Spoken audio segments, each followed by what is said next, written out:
সময় চলমান নদীর স্রোতের মতো এর ভেতরে 10 দিন চলে গেল। দিনের আলো আর রাতের মাঝেই তার প্রভা বিদ্যমান। এই তো শাহজাহান চলে গেল আজ 2 দিন। শাহজাহান পিয়াকে চেয়েছিল সাথে নিয়ে যেতে, কিন্তু শাহাবুদ্দিন ঈশানের জন্য পারেনি। তার একটাই কথা, বাড়ির বউ বাড়িতে থাকবে। পিয়াও যেতে চায়নি, যদিও শাহজাহানের জন্য আজকাল তার মনটা আনচান আনচান করে। ভীষণ মনে পড়ে লোকটাকে, শাহজাহানের ছোঁয়া, মিষ্টিময় কথাগুলো, শরীরের মাতাল করা সুবাস, সব এখনো পিয়ার রন্ধে রন্ধে মিশে একাকার হয়ে আছে। শাহজাহানের অনুপস্থিতি পিয়াকে ভীষণ যন্ত্রণা দেয়। প্রতি টাইমে পিয়াকে ভিডিও কল করে শাহজাহান। রুমের মধ্যে সিসি ক্যামেরা লাগিয়ে দিয়ে গেছে। সবসময় পিয়াকে নিজের চোখের সামনে রাখে সে। পিয়া চিকেনের শাড়িতে গোজ মেরে পাক্কা গিনিদের মতো কাজ করছে। সকালের নাস্তা তৈরি করছে সে। পিয়ার নিজেরই রান্না করতে ভালো লাগে, রুমের মধ্যে পড়ে থাকতে তার ভালো লাগে না। আজই প্রথম চিকেনে ঢুকেছে সে, কিন্তু তা না, এর মধ্যে এখনো একদিনও সে চিকেনে ঢুকেনি। সে শুধু সেজেগুজে হারছে, যেটা রূপালী ঈশানের ভালো লাগছে না। পিয়ার কাজকর্মে তিনি ভালোই খুশি হচ্ছেন। তিশা একটা ফোন দিয়ে রেখেছে আজ। পিয়াকে সবার সামনে ছোট করতে চায় সে, আর সেটা ভেবেও ফেলেছে। আজ পুরো রাত ঘুম হয়নি তিশার। পুরো রাত এক করে শুধু ভেবেছে কি করা যায়। ব্রু হাসি দিয়ে একবার রুম থেকে বেরিয়ে হয়ে পিয়াকে দেখে যায় তিশা। মনে মনে বলে, চিকেনে কাজ করছে বেটি কাজের মেয়েদের মতো। অবশ্য কাজের মেয়েদের কাজই তো এগুলো। এটা বলে পিয়ার রুমের দিকে এগিয়ে যায় তিশা। যেই বাবা সেই কাজ। এই সুযোগ পিয়াকে সবার সামনে ছোট করার। তিশা পিয়ার রুমে এসে একটা স্বর্ণের মোটা হার পিয়ার বেডের বালিশের নিচে রেখে দিল। হারটা সে চুরি করে এনেছে রূপালী ঈশানের রুম থেকে। সে যাই হোক, এই কাজে নিশ্চিত সে পিয়াকে বের করতে পারবে এই বাড়ি থেকে। এতদিন শুধু শাহজাহান যাওয়ার অপেক্ষা করেছিল, আর অপেক্ষার অবসানও অবশেষে শেষ হলো।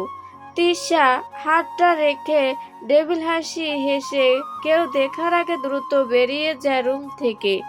সকালে নাস্তা খেতে একে একে সবাই ডাইনিং রুমে এসে চেয়ার টেনে বসলো। আজ পিয়া সব নাস্তা এক হাতে বানিয়েছে। সবাইকে নিজের হাতে নাস্তা খাওয়াতে পারবে বলে ভারী খুশি সে। মুখ থেকে হাসি সরছেই না। তিশা তানহা সবাই খেতে বসেছে। পিয়া প্লেটে সবাইকে নাস্তা বেড়ে দিয়ে সে দাঁড়িয়ে আছে। সে সময় শাহাবুদ্দিন ঈশান বলল, এ কি পিয়ামা, তুমি নাস্তা করছো না যে? বসো, সবার সাথে একসাথে খেয়ে উঠে যাবে। পিয়া সৌজন্যমূলক হাসি দিয়ে বলল, আপনারা খেয়ে নেন আব্বা, আমি পরে খাবো। তিশা এসব দেখে ঠোঁট বাঁকালো। বেচারি তো জানে না তার জন্য কি অপেক্ষা করছে। সে এসব ভাবতে ভাবতে পিয়ার বানানো নাস্তা মুখে দিতেই কাশিতে শুরু করে, বমি বমি ভাব শুরু করে। সবার নজর তিশার দিকে নিবদ্ধ হয়। খাবার তো ভালোই হয়েছে, মেয়েটার আবার কি হলো? নার্সিন ঈশানের নিজের কাছেও খাবারটা ভালো লেগেছে। মেয়েটার রান্নায় জাদু আছে বলতে হবে। নার্সিন ঈশান ভ্রুকুটি করে তিশাকে বলল, কি হয়েছে তোর, কাশতেছিস কেন? তিশা ঠোঁট উল্টে বলল, এসব কোনো খাবার আম্মু? এত নুন দেয় কেউ খাবারে?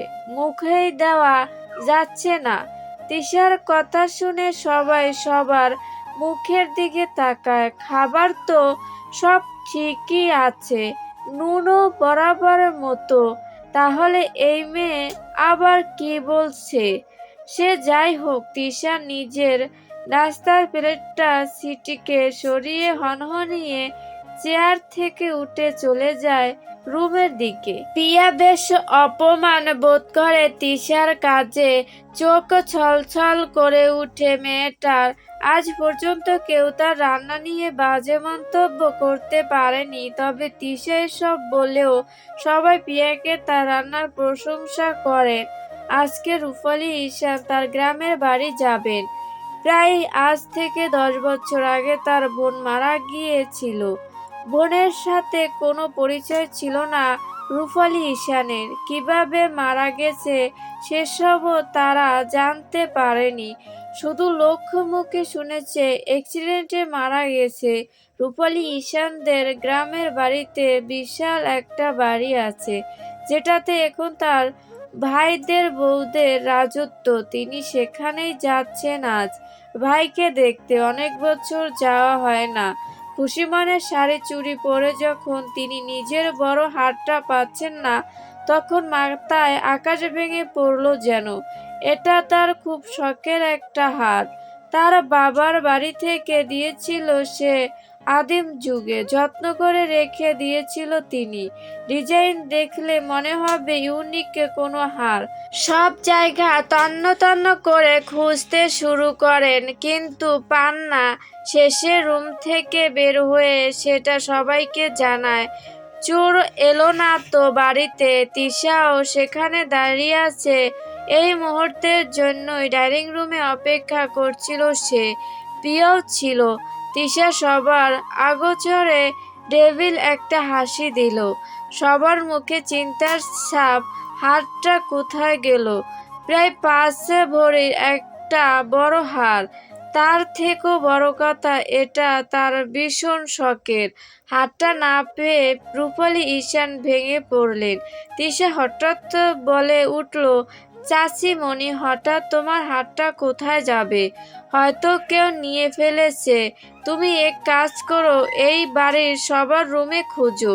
প্রিয়া রূপালী ঈশানকে সান্ত্বনা দিতে এগিয়ে গেল, কিন্তু সে তো জানে না তার জন্য এখন কি অপেক্ষা করছে।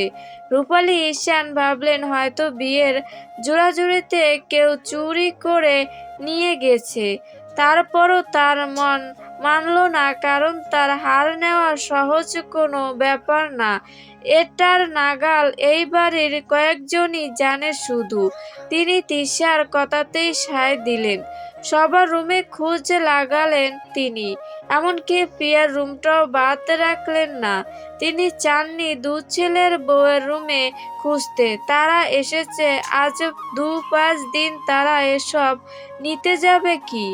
কিন্তু তিশার উস্কানিতে তিনি সেসব রুমেও খুঁজতে যান।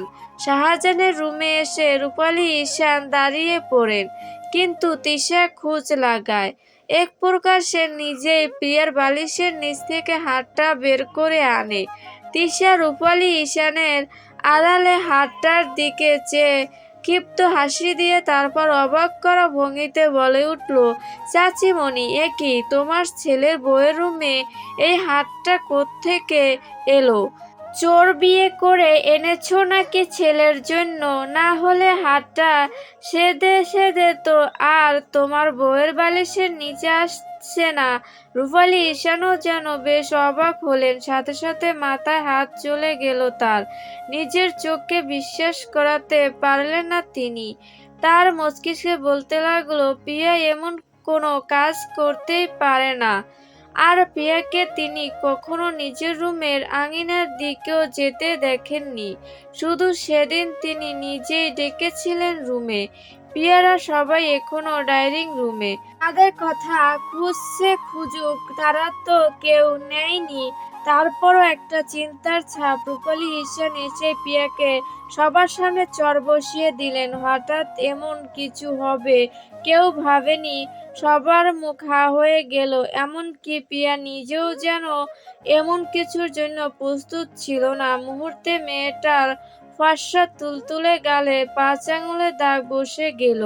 জ্বরের আঘাত সামলাতে না পেরে কিছুটা দূরে ছিটকে পড়ে সে।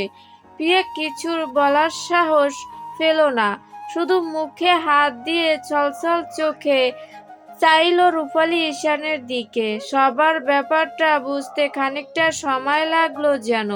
অন্যদিকে তিশা নিজের উদ্দেশ্য সফল করতে পেরে খুশিতে আত্মহারা।